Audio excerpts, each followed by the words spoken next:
ዛሬ ነሐሴ 1 የቅዱስ ሲኖዶስ ውሳኔ ያጠፋ መቻለለም የባና አመራ እነማን ናቸው? እናቃቸዋል።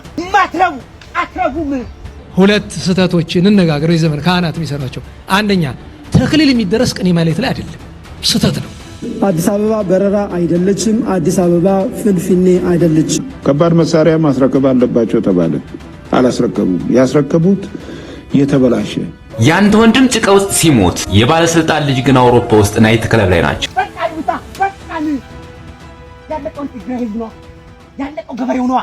ሰላም ጤና ይስጥልኝ። ከመሸ መጣሁኝ። ይኸው ወቅታዊ ነገር ነው ይዤላችሁ የመጣሁኝ። ከቤተ ክርስቲያንም ከቤተ መንግስትም ያለ ጉዳይ ነው። አንድ መከላከያ ሰራዊት ህዝቡንና ካህናትን ሰድቦ በጣም ሲያብጠረጥራቸው፣ ሲያንቋሻቸው ካህናትንም ጭምር እንገድላቸዋለን ሲላቸው የሚያሳይ ቪዲዮ ይዤላችሁ መጥቻለሁ። እስከ ፍጻሜ ድረስ ተመልከቱ። የምንመለከተው ነው። አንዳንድ መናፍቃን በኮሜንት ስር እያበዱ ነው። ወይ መንግስት ነክቼባቸው ነው አሊያም ደግሞ ቤተክርስቲያን ላይ ያሰቡትን ነገር እያፈረስኩባቸው መረጃ ያጋለጥኩባቸው ስለሆነ ሊሆን ይችላል። አቅም ለማንኛውም ግርሼ ያድርጉት። ከዚህ እንጀምር። ዛሬ ነሐሴ 1 የቅዱስ ሲኖዶስ ውሳኔ የአዲስ አበባ ሀገረ ስብከት ዋና ስራ አስኪያጅ የነበሩት መላከ ምህረት ቆሞስ አባ ገብረመድህን ንጉሴ ከስራቸው ላይ ታግደው ተነስተው በእነሱ ምትክ ሊቀ ሊቃውንት ጡመ ልሳን አዳነ የአዲስ አበባ ሀገረ ስብከት ዋና ስራ አስኪያጅ ሆኖ ቅዱስ ሲኖዶስ መድቧቸዋል። የቀድሞ የአዲስ አበባ ሀገረ ስብከት ዋና ስራ አስኪያጅ የነበሩት መላከ ምህረት ቆሞስ አባ ገብረመድህን ንጉሴ የትንሣኤ ዘጉባኤ ማተሚያ ቤት እርማት ክፍል ሆነው እንዲያገለግሉ ቅዱስ ሲኖዶስ ውሳኔ አስተላልፏል። መች ላይ በቋሚ ሲኖዶስ ጉዳይ ላይ በዚህ ጉዳይ በመወሳቸው ምክንያት በጣም ደስተኛ ነኝ። እውነት ለመናገር ቤተክርስቲያን ሰላሟን ማግኘት አለባት። ለአንድ ዲያቆን፣ ለአንድ ቄስ እስከ 1 ሚሊዮን እስከ 700 ሺህ ብር ድረስ የሚጠይቅ ሀገረ ስብከት ነው አዲስ አበባ ሀገረ ስብከት ማለት። አንድ በ10 ሺህ እና በ15 ሺህ ብር ተቀጥሮ ለሚሰራ ሰው በ100 ሺዎች፣ በ400 ሺዎች፣ በ700 ሺዎች፣ በ1 ሚሊዮን ጭምር እየተጠየቀ ያለ። ስለዚህ ሀገረ ስብከት ላይ ያለው የብልሹ አሰራር ጉዳይ ምንም ተነቅሎ መፍረስ ያለበት ጉዳይ እንጂ ምንም የሚያስደስት ጉዳይ አይደለም። ኮምፕሊትሊ መነጋገር ካለብን አይቀር መነጋገር ብዬ ነው። ወደ ወታደሮቹ አንተ ደም ርካሽ ነው ወይስ ሞኝ ነህ? አንተ ግንባር ላይ አፈር ስትልስ ያንተ ወንድም ጭቃ ውስጥ ሲሞት የባለስልጣን ልጅ ግን አውሮፓ ውስጥ ናይት ክለብ ላይ ናቸው። አንተ ሬሳ ስትቆጥር እነሱ ባንክ አካውንታቸውን ይቆጥራል። ጦርነት ማለት እርስ በርስ የማይተዋወቁ ድሆች የሚገዳደሉበት፣ እርስ በርስ የሚተዋወቁ ባለሀብቶች ግን የሚከብሩበት የንግድ ድግስ ነው። ለምን ጦርነቱ እንደማይቆም ልንገርህ። ምክንያቱም ማወቅ ያለብን ነገር እሱ ጦርነት ላይ የሚጠቀሙ አካላት አሉ። የመሳሪያ ነጋዴዎች፣ ከጦርነቱ ማግኘት የፈልጉ አካላት ምናምን ነገሮች አሉ። በዚህ መሀል ላይ ግን እነኚህ ነጋዴዎች ሁሉ ባለሀብት ባለስልጣናት ልጆቻቸውን አይልኩም። የሚልኩት ምስኪኑ እየታፈሰ ድሃው እየታፈሰ ጎዳና የሚያድር ልጅ እየታፈሰ እናቱ ጨው ልካዊ የወጣ በዛው የቀረ ልጅ ነው እያስጨረሱ ያሉት። ይሄ የጦርነት ሪያሊቲ ስለሆነ ማለት ነው። በአዲስ አበባ ጉዳይ ላይ ጠንከር ያሉ ሀሳቦች እየተነሱ ነው ከምክክር ኮሚሽኑ ጋር። በዚህ መካከል ላይ አንድ ደስ ያለኝ ንግግር የተናገረ ሰው ስላለ አዲስ አበባ በረራ አይደለችም። አዲስ አበባ ፍንፍኔ አይደለችም። እንደውም እየቆየን ስንሄድ እነዚህን ስሞች በአባሎቻችን ባን እናደርጋቸዋለን፣ እንዳይጠሩ እናደርጋቸዋለን። ኮምካጋሌ በሩዋንዳ ውስጥ ሁቱና ቱትሲ የሚለውን ስም ለመጠቀም የሚሞክር እስከ 6 ዓመት ያሳስረዋል። ምናልባት ከዛ ኤክስተንት ልንሄድ የምንችልበት ሁኔታ ይኖራል። ባናስረም ምናልባት የአዲስ አበባ ልጅ አራዳ ነው እንላለን። እንደዚህ የሚጠሩ ሰዎች ፋራ ነው ብለን ልናሳፍራቸው እንችላለን። አለን በዋናው ቤዝ አድርጎ መንቀሳቀስ ያለበት ብለን የምናምነው አዲስ አበባ ውስጥ ነው። ምክንያቱም ትልቁ ኢሹ የአዲስ አበባ ኢሹ ነው። ምንም እንኳን በኋላ ከአዲስ አበባ ተነስተን ወደ መላው ኢትዮጵያ እንሄዳለን ብለን ብናምንም እና ዛሬ ለመወያየት የፈለግነው ወይ ደግሞ ማንም እንዲያውቅልን የፈለግነው አቋማችንን እና 3 አቋም አለን ብለን በይፋ ገልጸናል። ያ የታወቀ አቋም ነው። አንደኛው የአለን አቋም አዲስ አበባ የኢትዮጵያ ዋና ከተማ ነች የሚል አቋም ነው። እኛ ሌላ አራዝመንም ማሳንሰንም ማሳጠረንም አንመለከትም። የአፍሪካ ነች፣ የዩሮፕ ነች ምናምን አንልም። አዲስ አበባ የኢትዮጵያ ዋና ከተማ ነች ፔሪድ። ሶስተኛው በአዲስ አበባ ከተማ ላይ ሜየር መሆን አለበት ብለን የምናምነው ላይ የተጠቀሱትን 1 እና 2 የሚያምንና የሚቀበል የሚናገር መሆን አለበት። አዲስ አበባ የክልልች ምናምን አዲስ አበባ ቪየትናም አይደለችም፣ አዲስ አበባ በራም አይደለችም፣ አዲስ አበባ ነች ብሎ የሚያምን ነው። ለዚህ እንታገላለን። ከማንኛውም የሚመጣ ኃይል ምንም ነገር አንፈራም። እኛ ትብታችን የተቀበረባትን ሀገር መጥተው ያንተ አይደለችም ሲሉን የምንቀበል ፈሪዎች አይደለንም። የአፄ ቴዎድሮስ የአፄ ምኒልክና የነዘራ ይደረስ እና አብዲሳ አጋ ልጆች ነን። ስለዚህ ትግል ካስፈለገ በየትኛውም አቅጣጫ ትግል እናደርጋለን። ሰላማዊ ትግል ማለት ነው። ይሄን ነው ከሚዲያውም አካል እና ከአባሎቻችን እና ይህንን ነገር ለመስማትም ከመጡ ጋር እየተነጋገሩ ለአዲስ አበባ ወጣት መቼም የአዲስ አበባ ወጣት አሁን ላይ እየተነቃቃም ነው ያለው። አንዳንዶቹ ደግሞ በየጫት ቤት በየሽሻ ቤት ቁጭ ያሉ ወያኔ ያዳክሟቸው የተቀመጡት የአዲስ አበባ ወጣቶች አሉ። ለነሱ ሊነግሯቸው የሚችሉት መልእክት ካለ በግልጽና በሚዲያው ስም ያስተላልፉልን። አመሰግናለሁ። እንደ ዓለም ሚዲያ ለጠየቀን ጥያቄ በሳል ጥያቄዎች ያለኝን ክብር መግለጽ እፈልጋለሁ። ለአዲስ አበባ ወጣት እንግዲህ በር ድረስ መጥተው ያንኳኩ አንዲት አልጋ ዘርግተ የምትኖርባት መሬት ያንተ አይደለችም፣ ግን እደርባት እንደ ቤርጎ እየተባልክ ነው። ይህንን አይነት ኮንሴፕት ይዘህ ይህንን አይነት ጥያቄ ይዘህ ወደ ተለያየ ቦታ ሄደ ጊዜን ማጥፋት ትክክለኛ አይመስለኝም። ብዙ ጠንካራ ልጆች አላችሁ፣ ብዙ ስለ ሀገራችሁ ስለ አዲስ አበባችሁ የሚቆረቁራችሁ ሰዎች አላችሁ። እንተባበር። ካልተባበረን ማን በቀላሉ የሚገፋን ስሶች እንሆናለን። አለን የተቋቋመው እንደዚህ አይነት ማንኛውም ችግሮችን በአዲስ አበባ ላይ የሚመጣውን አብረን ከሆንን እናሸንፋለን፣ አብረን ከሆንን እንመክታለን በሚል ነው። ይሄ በጣም ጥቂት ጅማሬያችን ነው። አግሬሲቭሊ በሚቀጥሉ ጥቂት ወራት ውስጥ ብዙ ነገር እናደርጋለን። በሚዲያው ላይ በንቅናቄያችን ላይ በማደራጀትም ብዙ ነገር ስለምናደርግ ከኛ ጋር ሁኑ። አለን ብዙ ነገር እየሰራ ነው።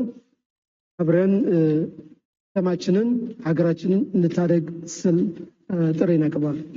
በጣም አመሰግናለሁ።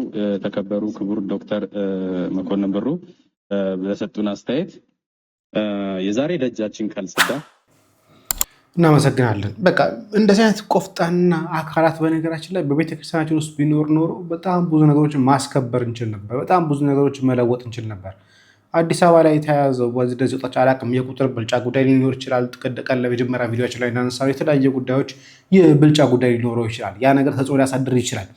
ነገር ግን እንደ አዲስ አበባ ልጅ አዲስ አበባ ፌዴራል መንግስቷ እንድትቀጥል የማድረግ ድርሻ ግን ትልቁ የሚወጣው ተወላጇ ነው ብዬ አስባለሁኝ። ሌላኛው እንግዲህ ቢቢሲ የዘገበው ነገር ቅድም ሁለተኛ ቪዲዮችን ላይ በነበረው ነገር ላይ አንስተነው ነበረ። መሳይ ተችተውት ነበር።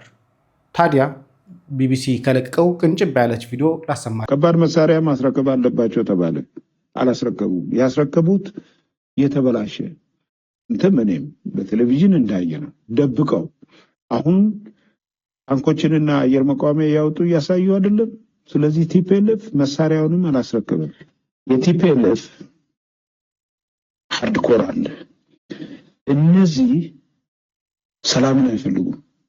በምንም መልኩ ሰላምን አይፈልጉም። ሰላም ካለ እነዚህ ሰዎች ወደ ፍትህ ይቀርባሉ፣ ወደ ፍርድ ይቀርባሉ። እነሱ ፖለቲካውን ያደፈርሳሉ። ፖለቲካውን ሲያደፈርሱ በዚህ ፖለቲካ ውስጥ እነሱ ደህንነታቸው ይቀበራል። ለምሳሌ ልንገርህ፣ ዲዲአር አለ፣ የዲሞቢላይዜሽን በዲሞቢላይዜሽን የወጡ ሰዎች 10-15 ሺህ 20 ሺህ አይደርሱም። አንደኛ ያንን ግን አምባሳደር ሂደቱ ላይ ጥያቄ ማንሳት አይቻልም ነበር ወይስ ይሄ ሁኔታ ጥያቄ ምሳሌ እነዛ መሳሪያዎችን በአብዛኛው ከመከላከያ ሰራዊት ያገኟቸው ናቸውና ይታወቃሉ ብዬ ገምታለሁ የመሳሪያዎቹ አይነት። ስለዚህ እነዚህን እናስረክባለን ሲሉ አይ እነዚህ መሳሪያዎችን ብሎ መጠየቅ አይቻልም ነበር? ሎክ መጠየቅ ብቻ አይደለም ማስገደድም ይቻል ነበር። ነገር ግን ምንድነው መሰለህ አለን ብሎ ያስረከቡትን መሳሪያ የአፍሪካ ህብረት የኦብዘርቬሽን ቲም አደራጅቶ ኬንያ ጀነራል የሚመራ መድበዋል። እዛ ቦታ ላይ እነሱ ባሉበት ነው ይሄ መሳሪያ የሚቀርበው። እነዚህ የደበቋቸው መሳሪያዎች እንዳሉ ይታወቃል። ይሄ ደግሞ ይሄን ዝግጅት ሊያደርጉ እንደሚችል ግምት ሊኖር ይችላል። ነገር ግን ምንድነው ዞሮ ዞሮ ራሳቸውን የሚጎዳ እንጂ ሌላ የሚጎዳ አይደለም። መጠየቅ የኢትዮጵያ መንግስት አቀርቡ በሚል ወደዚህ አተካሮ የሚገባ የለም። ኃላፊነት የተሰጠው ቡድን አለ። ይሄንን በሂደት ስኬጁል ተቀምጦለት ነው እያስረከበ የሚወጣው። ስለዚህ ሁሉም ሰራዊት በዲዲአር ይወጣል ነው። ነገር ግን ቲፒኤልኤፍ ያንን በዲዲአር ይወጣል የሚለውን ነገር ከማድረግ ይልቅ ይሄ እንዲሆን ስለማይፈልግ በሂደት የማጭበርበር ተግባር ነው የተፈጠረው።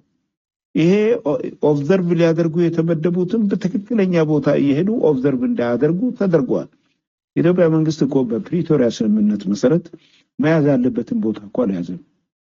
ሞራልንም ለመጠበቅ ተብሎ ነው፣ ሌላ ነገር የለውም። እና ይሄ ወደ ሰላም እንመጣለን የሚል የኢትዮጵያ መንግስት ጽኑ እምነት ነው። ያንን ግን ቢትራ ያደረጉ ከዱትና ከሻዕቢያ ጋር ተስማሙ። ገዳዮቻችን ግን ማን ነበር የከዳው? ስናቀው እነንትና ጋር ነበር ውል ያደረግነው። እነሱም ደግሞ አሁን ከኔ ጋር ናቸው። ከሌሎቹ ጋር ውል ስላልተዋዋልን ስላልተፈራረምን ፕሪቶሪያ ላይ እነሱ ስላልነበሩ ከነሱን አላቃቸውም ሲል የነበረው ማን ነበር የሚለውን ነገር መጠየቅ ያስፈልጋል። ግን ማን እንጠይቃለን? ናቸው ዘራፊዎቻችን ናቸው፣ ሴቶቻችን ደፋሪዎች ናቸው አሰቃቂ በሆነ መንገድ ብሎ ከከሰሷቸው ጋር ጽምዶ ፈጥረው ወይም ቅንጅት ፈጥረው ወይም ቃንጃ ፈጥረው የኢትዮጵያ መንግስት እንጥላለን ብሎ እንደገና ለውጊያ ተደራጁ።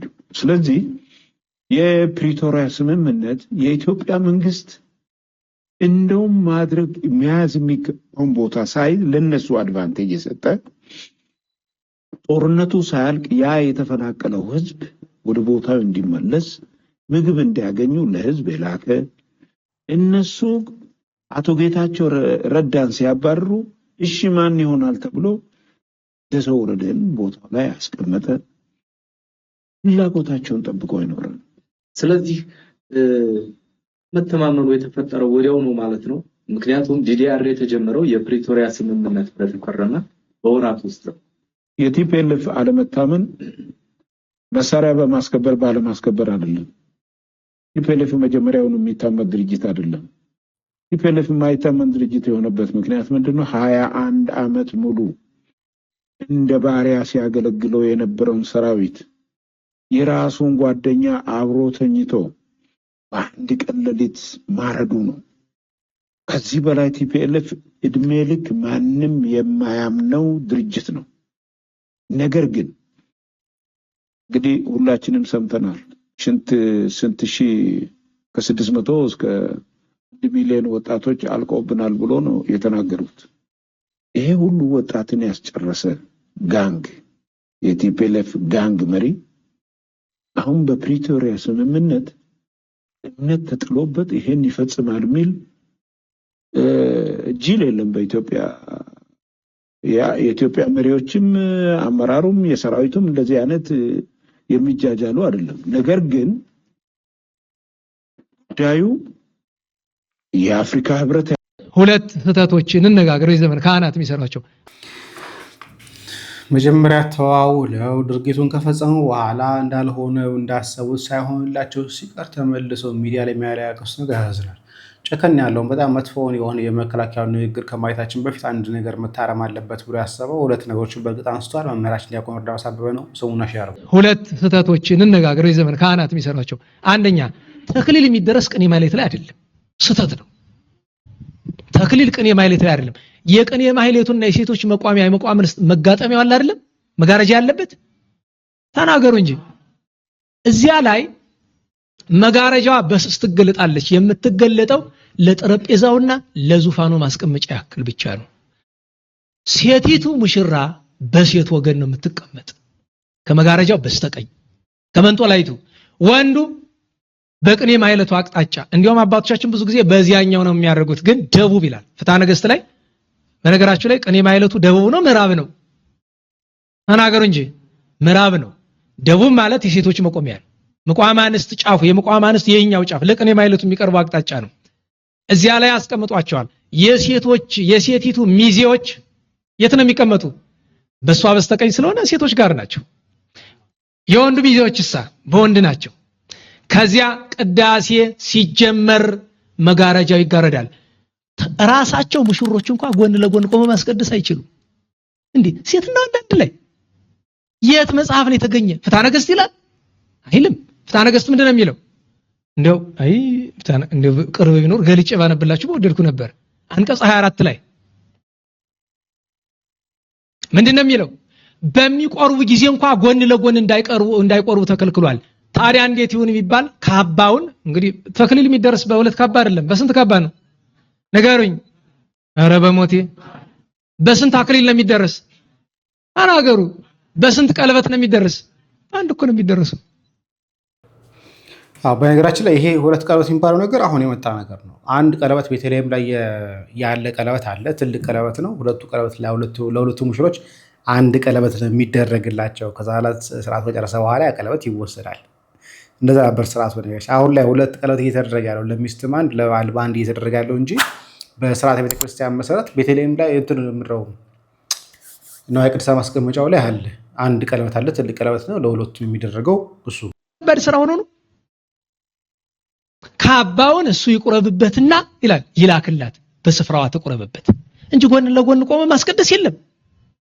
ጎን ለጎን ቆሞ መቅረብ የለም። ህገወጥ ነው ጨርሶ። እኔ ይሄ ሁሉ የተማረ ሰው ባለበት ጎንደር አንድ ስርዓት የሚጠነቀቅ ሰው አለመኖር ያሳዝነኛል። እገሌ ወገሌ በሉት ለውጥ የለውም። ይሄ ምኑ ይከብዳል? አለማወቅ ከሆነ ይኸው ተናግረናል። ፍትሐ ነገሥት ገልጠ አንቀጽ 24 ከለክላል መጽሐፍ። አንደኛ ስህተት እሱ ነው። ሁለተኛ ስህተት እናት አባቶቻችን ኑሮ እንቁረብ ብሎ ይመጣሉ። መልካም ነው። ታዲያ የሚቆርቡ እነሱም ጎን ለጎን ታስቀምጧቸዋላችሁ፣ አመጣችሁ ከአባት አለብሷቸዋላችሁ። ከየት መጽሐፍ የተገኘ ነው? ጭራሽ እኮ ካህናት ለቅዳሴ የሚለብሱት ካባ እኮ ነው የሚደረግላቸው። አዎ ባለቤቱ ሲገኝ ልናገር ብዬ ነው እናንተ ነግራችሁ የምታረሙት ነገር ስለሌለ። እሳቸው ካህን ብቻ ሳይሆኑ ማዘዝ የሚችሉ ኃላፊ ስለሆኑ ለዚያ ነው እንኳን ደህና መጡ። መጀመሪያ ግን በጻድቃን እንዴት ዋላችሁ እና ነገርን አመጣሁት ነው በሴት እናቶቻችን አገልግሎት ጉዳይ የተነሳ ነው። ኋላ ደግሞ ሰሞኑን ያቺ ቅኔ ምራት ገብታ እንደታየችው ሰሞኑን ደግሞ ቅኔ ማህሌት ላይ አንዲት አካሏ ያበጠ ሴት መቼም የመመበጥ አይደለም ተበልቶ ተጠጥቶ የሚመጣ ምቾት ነው እንረዳዋለን። ቁጭ ብላ ከበሮ ትቆረቆራለች ማህሌት ላይ። ከበሮ እንደምትችለው አቆራቆሯ ይናገራል። አያችሁ ስህተቱ ምን ሆነ? እችን ሴት የማህሌት ከበሮ መቆርቆር ለምንድን ነው ያስተማሯት? በነገራችሁ ላይ የቸብቸባውን ብዙ ሰነድ ተማሪው ይችላል አይደለም? ስህተት የለውም። ምክንያቱም በሴቶች ጉባኤ ሴቶች ከበሮ መምታት፣ መዘመር፣ መድረክ መምላት ያፈቀዱትን ነገር ማድረግ ይችላሉ በሴቶች ጉባኤ። በዚህ ጉባኤ ግን ክህነት የሌለው ወንድ እንኳን አስተባባሪው አንተ ክህነት አለ እዚህ ጉባኤ እንኳን አንተ መድረክ መምራት አትችልም፣ ከበሮ መምታት አትችልም እኮ። ቀጥ ያለ ሲጣጣ ይመለመላል ጎባጣ ነው እኮ ነገሩ። እውነቴን ነው። የመታጣት እኮ ነው። ዲያቆኑ በሙሉ ጉባኤ መምጣት አይወድ ሰነፍ ሆኖ ነው እንጂ እኮ ማስተባበር ነው፣ አዳራሽ ማጽዳት ማስተባበር ነው። ክህነት ያለው ሰው ነው እንዲህ ያለ ስራ የሚሰራ። ግን ክህነት ያለው ሰው ከሌለ ግን ይቻላል ያልኳቸው እዚህ የሰነፍ ትምህርት ቤት ነው እንጂ ከቤተክርስቲያን ውስጥ አይደለም። አይቻልም ቤተክርስቲያን ውስጥ። በነገራችሁ ላይ እንዴት ዋላችሁ ሊቃውንት ጠፉ ተብሎ ሴቶች ወይም ደግሞ ክህነት የሌላቸው ሰዎች ቅኔ ማህሌት ገብተው ቢማሩ መቆም ይችላሉ? ማህሌቱ አይችሉም። ቄስ ጠፋ ተብሎ ዲያቆን እንደ ቄስ መቀደስ ይችላል? አይችልም። ይቀራል ቅዳሴው። ካህን ከሌለ አይቀደስም። ሊቃውንት ከሌሉ ማህሌት አይቆም። ንብረትነቱ የነሱ ነው። ትእዛዝ አምላካዊ ትእዛዝ የፈቀደላቸው ለነሱ ነው። እና ቅድስት ቴክላን አብስተን ነው በረከቱ አይደርብን። ቅድስት ኢላሪያ ቴክላው ሙጊ እመቤታችን የተገለጠችላቸው ቅዱሳት አነስት ናቸው። አባ ሕፃን ሙአ ታላቁ እመቤታችን ድንግል ማርያም ውዳሴ እና ዳዊት ሲደግሙ ትገለጽላቸው የነበረች ብዙ ድንቅ ታምራት ያደረጉ ዛሬ ዕረፍታቸውን የምናከብርላቸው የአቡነ ዮሐንስ የጎንዱ የጸገሮ የእሳቸው ደቀ መዝሙር የነበሩ ደገኛ ጻድቅ አቡነ ሕፃን ሙአ ያን ቀን ታላቁ ሽፍታ የነበረው ንስሐ ገብቶ ክርስቲያን ሆኖ ጻድቅ ሆኖ እንደገና በሰማዕትነት ያለፈው የተሰዋው ቅዱስ አባ አበከረዙን ታምራት በማድረግ የሚታወቀው አባታችን ቅዱስ አበከረዙን ጻድቅም ሰማዕትም ነው። በነገራችን ላይ ከዚህ ጋር ተገናኘ መምህር ዲያቆን ዮርዳኖስ አበበ የሚያስተምረው አለ። በፍልሰታ ወቅት ላይ አድርሽኝ የሚል ትምህርት ተከታታይ ያስተምራል። የምታገኘ ከሆነ የዝክረ ቅዱሳን ፔጅ ላይ የተከታተሉት። እኔ ከዚህ በፊት ብዙ ሱባኤዎችን የእሳቸውን ትምህርት ዲያቆን መምህር ዮርዳኖስ ትምህርት እየተከታተልኩ ነበር። ሱባኤ ማሳለፍ የነበረው በተለይ አድርሽኝ የሚለው ትምህርት የየዕለቱ ትምህርትና የየዕለቱ ስንክሳር በደንብ አድርገው ያብራሩ ስለሚያመጡ ማለት ነው። ወደ መከላከያው እንተ ሊያጠፋ መቻል አለበት። የባህር ነው አመራር እነማን ናቸው? እናውቃቸዋለን። ማትረቡ አትረቡም። እናንተ አትረቡም። ይሄን እየሰበከ የሚውል ቄስ ነው መግደል ያለባችሁና ዝም በይ ዝም ያርግሽ ዘፈን ዘላለም ወይ ዘፈን ወይ ፈርብሉ አፈርብላ ፈርብሉ ተነስ ለቀበል ታለታለህ እየተናገርን ነው እኛ ተውኛ ጋር ትጋጩ እኛ ደግሞ ምን የለን ሰላም ምሰብክ ሰዎች ነን። ሰላም እየሰበክን ቢሰጡን ደግሞ ግጭት ምን እናርጋለን? እንዴት እናርጋዳ ጎበዝ? ያው ምን ተኩሰው ያገኛችኋል እናንተ እንዴት እናርጋ? አሁን በዛ በከላካይ ጧትኛ እንዲመጣለን በዚህ የሚመጣው ጋር ነው እንግዲህ ከዚህ ተኩስ ያሳይ በዚህ ሀገር ምን ሰራው እየመጣ አንተ ታፈው እና ምን ያገባው መንግስት ነው እይታልቅበት ታጣልቅበት ቀረቅደዋል ምን አለው መንግስት ተከረ ምን ማን ይከሰዋል? ማን ይገረሰዋል? ማን ከሰሳስቲ ይከሰስ ማንም ከሰው ምን አማርኛ እንናገር ከቶ ሌላ አማርኛ ምን ችግር ጥሩ ነበር። እኔ የምችላት ቋንቋችን ናት። ሌላ ምን እንናገር? ሌላ አማርኛ ምሰሙታላችሁ? ሌላ ቋንቋ አላችሁ? ሌላ የምትናገሩ ነገር አለ? ባስተርጓሚ እንገራችሁ። ምስጢሩ ይሄ ነው። ምስጢሩ ይሄ ነው። ለምን ይሞታል? ሞተ እኮ እግዚአብሔር ይስጣችሁ። ውስጥ የምታሸኮሽኩ አሸኳኪዎች እናንተ ጫቆች ምንድነው? ይሄ ነው እናንተ ስራ። ነገ ያንተን ቤት ያንኳኳባል። አሁን እሺ ሽጣያት ሽማግሌ ለዚህ ሰው ኤታራስ ነገ ያንኳኳል። ያንተ ያንዳንድ ቤት ይገባልሃል። ጠብቅ እዚህ የሆነ ነገር ነገ በዛት ቀምሳል አለነኛ ይናገራልክ አንለክ ያለን እኮ አሁን እንግዲህ እኛም እየተጓዝነ ከተኮስክም ደግሞ ለምን አስጠብቀህ ታበላለህ? ለምን መረጃ አልነግርም? ለምን ልቀቀኝ ብለህ ተሰልፈህ አትወጣም? እንደ ጎጃም ማን የሚባል ክፍለ ወረዳ ማን የሚባል ሀገር ገጀራ እናንተ ይዞ እኮ ነው ወጥቶ በቃን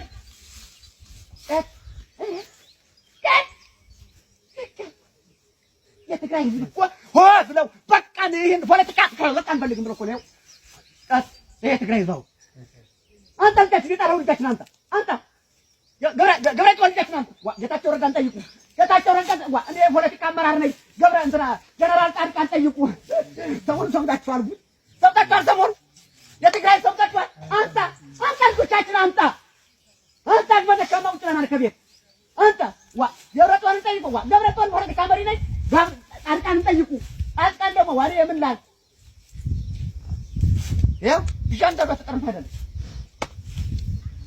እነሱ ተስማምቷል። መንግስት ወደ 30 እሺ ነው ወደ 60 ሺህ የነበረ አደረጃጀት ተስተካክሎ ወደ 35 ሺህ ምናምን አካባቢ ወደ መከላከያ ሊቀላቀል አሁን የተዘጋጀ በስምምነት ይቀላቀላል። አሁን ይመጣል ወደ 30 ሺህ ምናምን ሰራው ይቀላቀላል ወደ መከላከያ ነው በስምምነት።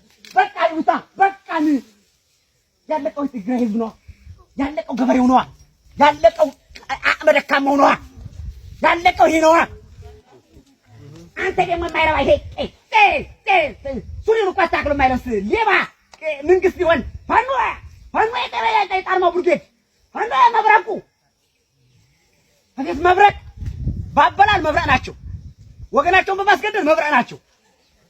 ዘመዳቸውን ህልማት ማፈናቀል መብረቅ ናቸው። ይሄ እኮ እኛማ አትወዱን አይደል? እኛማ ልብ ስለምንናገር አትወዱም። ወደድከኝ አልወደድክም ታመጣለህ። የመንግስት መቀለበኝ የመንግስት ወታደር ነኝ። ነገም ዛሬ ማንንም ማልወክል ከተኮስ ነፋል ቀሪ በቃል። ባለፈው ተበልተናል። ይበቃናል። በቃል እንግዲህ በቃል። ማፋጨት ምናምን ባል ነገር ቄስ እኮ ነው ሻሽ ጠምጥሞ አንድስም ያህል መስቀል ይዞ ስለ ጦርነት ያውጅ። እናቃቸዋለን እኮ ቄሶች ምን እንደሚሰሩ እናውቃለን። ምናምን ሻሽ ጠምጥሞ ቄስ እንዳትሉ ታቸው ላይ መልክት ይችላል። አብረው አሉ ያው ነው መቼም አንዱ በሬ ምንድነው አለ ወታደር አሁን ለምሳሌ ወታደር ገደለው ካለ ያው እንደዚህ ነው ይባል። ያው ነው በቃ እንግዲህ አንተም ጭምር ያው ልትሆን ይችላል። ፋኖ የዛካይ ፋኖ ልትሆን ይችላል። ራስን ፋኖ ልትሆን ይችላል። አለቅ ቄስ አፍራሽ ሰባኪ በየቤተክርስቲያን ምሰብክ በቃ ከዚህ ፍር ከጎጃም ጀምረህ ስተንታ እየተያዘ እየተለቀመ ያለው አሁን ቄስ ምን ሊቀበል ነው? ምን ሊከፈለው ነው? አይተዋወቅም። ስራው ምንድን ነው እንጂ አይተዋወቅም። ሃይማኖት ላይ መስቀል ነው ያዘው አይተዋወቅም። ምን መስቀል ነው ያዘው አይተዋወቅም። ስለ ሰው ሃይማኖት ነው የሚያወሩ። ልናሰልም እንላለን። ያሰለሙ እኮ ራሳቸው ናቸው። ያሰለመው የሰው ሃይማኖት ይገባል። ራሱን ሃይማኖት ሳያከብር ማንኛው ሃይማኖት ህገ መንግስት ላይ ጣልቃ አይገባም ይላል። ህገ መንግስቱ ላይ ህገ መንግስት ሃይማኖት ጋር ጣልቃ አይገባም ብሎ ይላል። ህገ መንግስታችን ላይ እንደዛ ነው። ሃይማኖታችን ላይ ህገ መንግስት ጣልቃ አይገባም ነው የሚለው። ህገ መንግስት ላይ ደግሞ ሃይማኖት ጣልቃ አይገባም ይላል። አሁን መስፈቻው ምንድነው ካላችሁ አማራ መቀስቀሻው ሲስተም የመብሪያ ዘይቤው የጉርሻ ዘይቤው ሃይማኖት ጋር መቀስቀስ ማጥወት ይመጣሉ። እኔ አሁን በነገራችን ላይ ይሄ ቀላል ንግግር አይደለም። በሃይማኖት ሰበብ ፋኖን እየወቀሰ ነው ያለው። ስለዚህ ሃይማኖት ተገን አድርገው እየሰሩ እንደሆነ ያለው ይሄ ማለት አህዛቡ የሚያደርጉትን ነገርና የሚሉትን ነገር ነው ደግሞ እየነገረ ያለው አንደኛ ነገር። ሁለተኛ ካህናትን የሚናገርበትና የሚያዋርድበት መልኩና ለመግደል እንዴት አድርገው እንደሚያመቻቸው ተመልከቱ።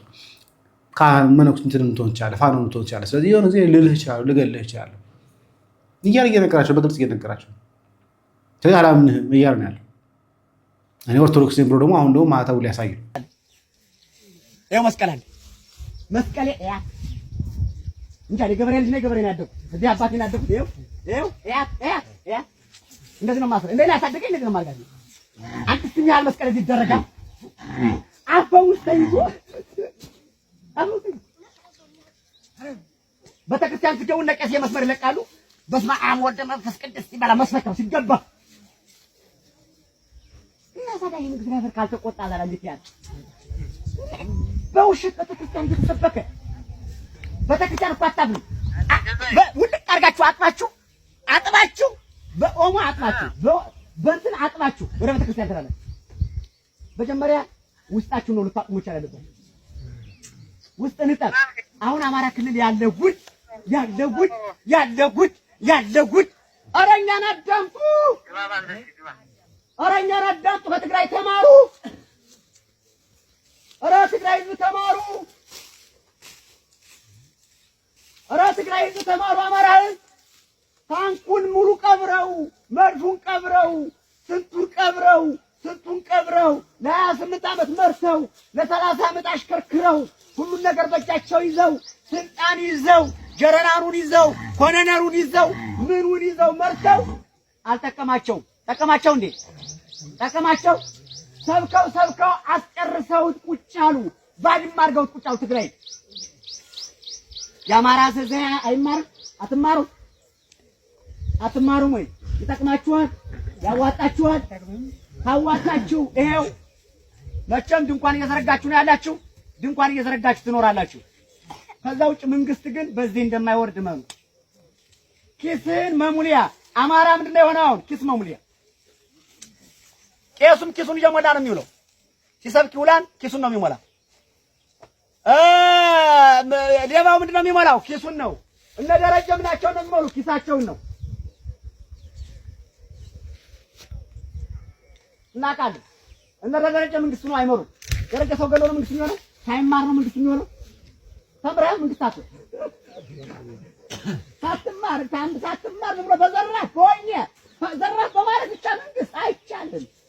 ተምረህ መንግስት መሆን ከባድ ነው። ጭንቅላት ተይዞ መንግስት መሆን ከባድ ነው። መዳበሪያ የሚያስገባ መንግስት በመዳበሪያ ተገልብጠው የሚሸለቅቋቸው እነሱ በየመንገድ መኪና እያስቆመ የሚሸለቅቀህ እሱ ገንዘብ አለው እየተባለ እየተጠቆመ እየሄደ 8 ቁጥር የሚባል ነገር አለ። የነሱ 8 ቁጥር የምንለው እኛ ህዝብ መልበስ ወታደራዊ አለባበስ እዚህ ጋር ለብሰህ 8 ቁጥር እንደዛ እኮ ነው እንዴ? አላወቁት አትወርድባቸው። መሌባ ምን ሌባ ደግሞ ቀይራ አደረግና 8 ቁጥር ይሄ መከረኛ ደሃ ሰው እንደዛ 8 ቁጥር ምን አረገው? ምን ሰራው? ምን በደለው? ተወልደ ባደክበት ሀገር ላይ አማራ ምን አረገ?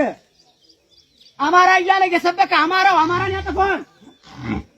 እና አሁን በመናገራችን እኛን ትጠላላችሁ።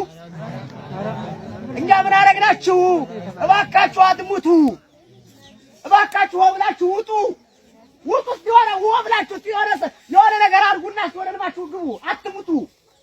እኔ 4-5 ቦታ ላይ ተዋግቻችኋለሁ። ሶማሊያ ነበርኩኝ፣ ሞቃዲሾ ነበርኩኝ፣ ደቡብ ውስጥ ነበርኩኝ፣ ኦሮሚያ ክልል ነበርኩ፣ አፋር ጎሳ ክልል ነበርኩ፣ ትግራይ ውጊያ ነበርኩ፣ መጨረሻ አማራ ክልል መጣሁ። ምንም ነገር አይገኝም ማለት ነው። ሁሉም አልቋልቆ መስማማት ነው። ሌባው መጨረሻ ላይ መጥፋት ነው። ሌባው መጨረሻ ወደ ሰፈሯ። አንተ ለምንድን ነው የማን ምድን የምታራዝመው? እኔ አሁን ሌላ ብዙ አላወራም። እኔ ዝም ብዬ አሁን ዝም ብዬ ቁጭ ብዬ ሳዳም ያለሱ በዚህ የመጣው ጦር ነው መሰለኝ እንደዚህ እየወጣው ነው የመጣው የተገኘ መሰለኝ ለዛ ነው የሚሆነው ወርጄ ነው ማለት እዛ ሲተኩስ ነው ወርቀኛ እኛ በዚህ ነው የመጣው ወርጄ አርጋ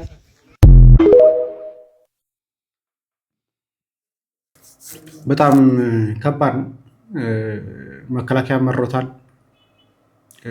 ትግሉን የሚቀጥሉ ሰዎችም ትግላቸውን እየቀጠሉ ነው ያሉት። ይሄ ነገር ደግሞ ከሁለቱም በኩል ሟች እንዲበረክት ሟች እንዲበዛ አድርጎታል። በህዝቡ ላይም የፋኖ ደጋፊ ናቸው በሚል እሳቤ ካህናቱም የፋኖ ደጋፊ ናቸው አሊያም ደግሞ ፋኖ ናቸው በሚል እሳቤ በአንድም በሌላም እየሞተ ያለው ኦርቶዶክሱ ነው። እየሞተ ያለው የዛው ብሔር ተወላጅ ነው። አማራ ነኝ እያለ ነው እንግዲህ ጠው ወንድማማች መካከል ላይ የሆነ እያየን ያለ ነው። ባለማህተብ ነው። ነገር ግን ካህኑን ከመግደል ወደ ኋላ አይልም። እሱም ደግሞ ከመገደል ወደ ኋላ አይልም ዘመቻ ላይ ስለሆነ። ስለዚህ ይሄ ነገር ወደፊት እናውቀዋለን ነው። በቃ ባለፈውም ተናግሬ ደክሞኛል። ኦርቶዶክሳውያን ሊነቁ ፈቃደኞች አይደሉም ብዬ ብዙ ጊዜ ተናግሬያለሁ።